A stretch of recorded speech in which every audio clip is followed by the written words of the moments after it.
وَإِذْ قَالَ لُقْمَانُ لِابْنِهِ وَهُوَ يَعِظُهُ يَا بُنَيَّ لَا تُشْرِكْ بِاللَّهِ. ذرا یاد کرو جب کہ کہا تھا لقمان نے اپنے بیٹے سے، اور وہ اسے واعظ کہہ رہے تھے، نصیحت کر رہے تھے. عام طور پر یہی خیال ہے کہ یہ انتقال کے وقت کی نصیحت اور وصیت تھی. اب ظاہر بات ہے کہ انسان اپنے انتقال کے وقت اپنے بیٹے کو وہی باتیں بتائے گا جو اہم ترین ہے اس کے نزدیک، اس کی زندگی کا حاصل ہے. دولت مند شخص اپنے دولت کا حساب بتائے گا، کہاں کہاں کس کس شکل میں ہے. حکیم انسان کے لیے اس کی حکمت ہی اس کا اصل خزانہ ہے، دولت ہے. تو اس حکمت کا خلاصہ اور لب لباب ہے جو حضرت لقمان منتقل کر رہے ہیں اپنے بیٹے کو. اسی کو اقبال نے کہا تھا کہ یہی ہے متاع فقیر، میرے قافلے میں لٹا دے اسے، لٹا دے ٹھکانے لگا دے اسے. میرے پاس جو حکمت ہے، جو بھی میں نے قرآن سے اخذ کی ہے حکمت، یہی کچھ ہے. ساقی متاع فقیر، اس اے ساقی متاع فقیر یہی کچھ ہے. میرے قافلے میں لٹا دے اسے، لٹا دے ٹھکانے لگا دے اسے. اب حضرت لقمان کیا کہہ رہے ہیں؟ پہلی وصیت، پہلی نصیحت، اللہ کے ساتھ شرک نہ کرنا.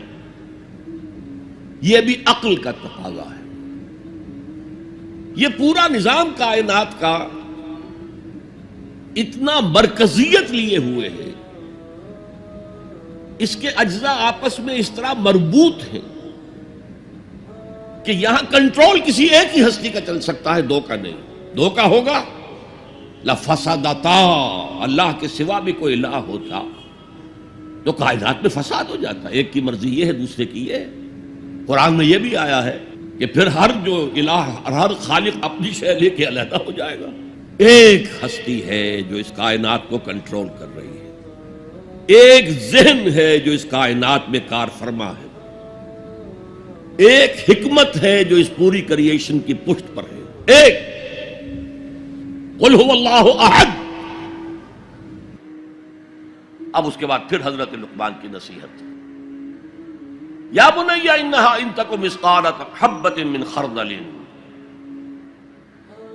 اے میرے بچے، انہا اس میں عمل کا معاملہ ہے. عمل سیئہ ہو یا حسنہ ہو، ہا کی ضمیر مؤنث آئی ہے. انہا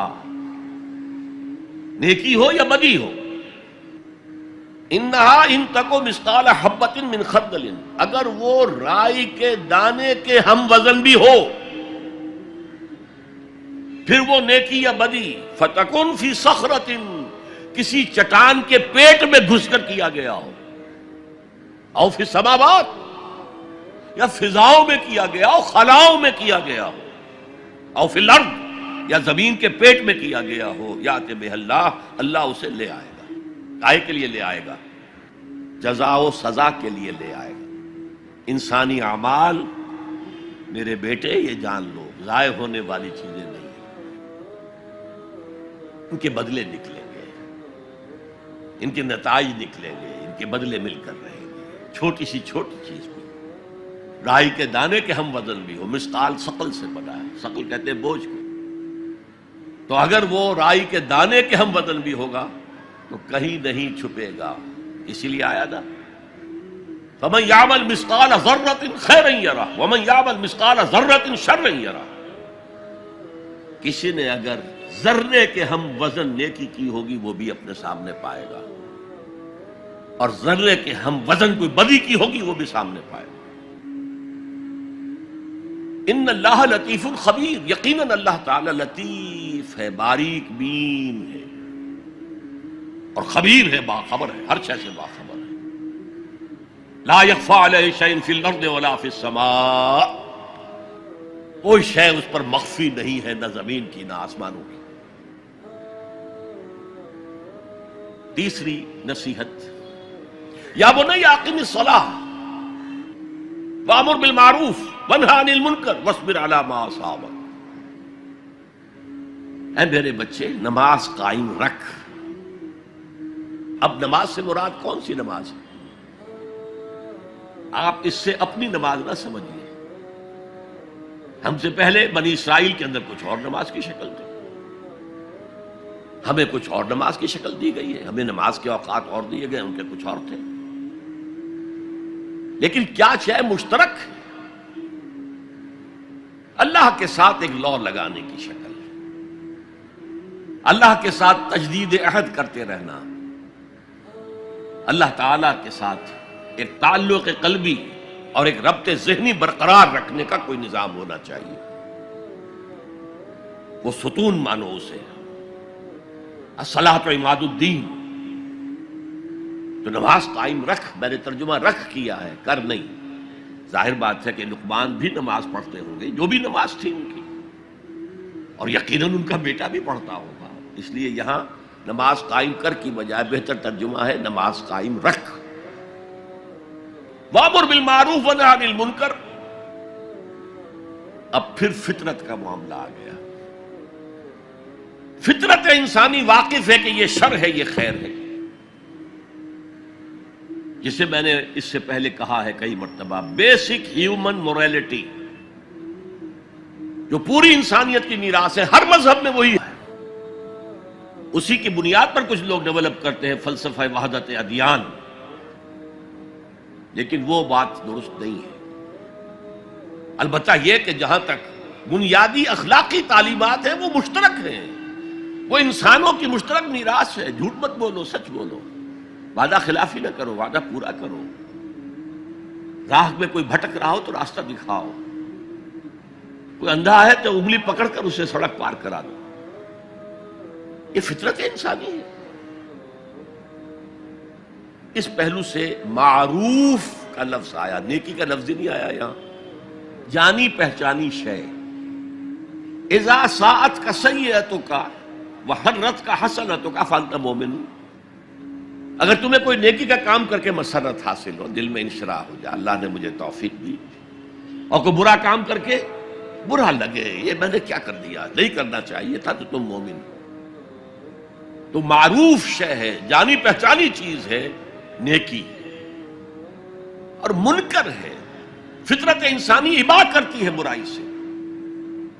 یہ علیحدہ بات ہے کہ انسان جو ہے اپنی فطرت کے خلاف چلتا ہے، اپنے مفادات کو دیکھتا ہے، دنیا پرستی میں غرق ہو گیا ہے کہ اندر سے اس کا ضمیر، کانشنس اسے ملامت کرتا ہے، تم غلط کام کر رہے ہو۔ پھر آیا بر میں ہم دیکھ سکے وہ اپنے آپ کو سیٹسفائی کرنے کے لیے کہتا ہے میں فلاں فلاں نیکی کا کام بھی تو کر رہا ہوں، تو اتنا مضطرب کیوں ہے؟ تو یہ سارا معاملہ معروف منکر، یا بنی اقم الصلاۃ وامر بالمعروف وانہی عن المنکر، اے میرے بچے نماز قائم رکھیو۔ انتقال کے وقت کی یہ وصیت ہے، اور نیکی کا حکم دیتا رہیے، معروف شے کا پرچار کریے، یہ وہی مضمون آ گیا سورۃ العصر کا، والعصر ان الانسان لفی خسر الا الذین آمنوا وعملوا الصالحات وتواصوا بالحق وتواصوا بالصبر۔ یا بنی اقم الصلاۃ، یہ عمل صالح، شرک سے بچ گئے، یہ ایمان ہے، توحید ہے۔ وامر بالمعروف ونہی عن المنکر، حکم دے نیکی کا، بھلائی کا، معروف کا، اور روک، منع کر منکر سے، جس سے ابا کرتی ہے انسان کی فطرت، جس میں وہ جانتی ہے کہ یہ کام اچھا نہیں۔ وَاصْبِرْ عَلَىٰ مَا أَصَابَكَ، وہ صبر بھی آ گیا، وَتَوَاصَوْا بِالصَّبْرِ، اور پھر جو بیتے اس پر صبر کیجو، اس لیے کہ امر بالمعروف اور نہی عن المنکر بڑا کڑوا فعل ہے یہ، خاص طور پر نہی عن المنکر کسی کو اچھا نہیں لگتا، ریزنٹمنٹ ہوتی ہے۔ بچے بھی، جیسا کہ میں عرض کر چکا ہوں، اگر آپ کہہ دیں بھئی یہاں مت کھیلو، یہ کھیلنے کی جگہ نہیں ہے، تو پھر اکثر و بیشتر اپنی عزت سلامت لے کر گھر جانا ممکن نہیں ہوگا۔ اور جو سب سے بڑا حق ہے، یہ زمین، یہ کائنات اللہ کی ہے، وہ اس کا حاکم ہے، اس کی حاکمیت قائم کرو۔ تو جو خدا بنے بیٹھے ہوں، اپنی حاکمیت کا سکہ چلا رہے ہیں، وہ برداشت کریں گے؟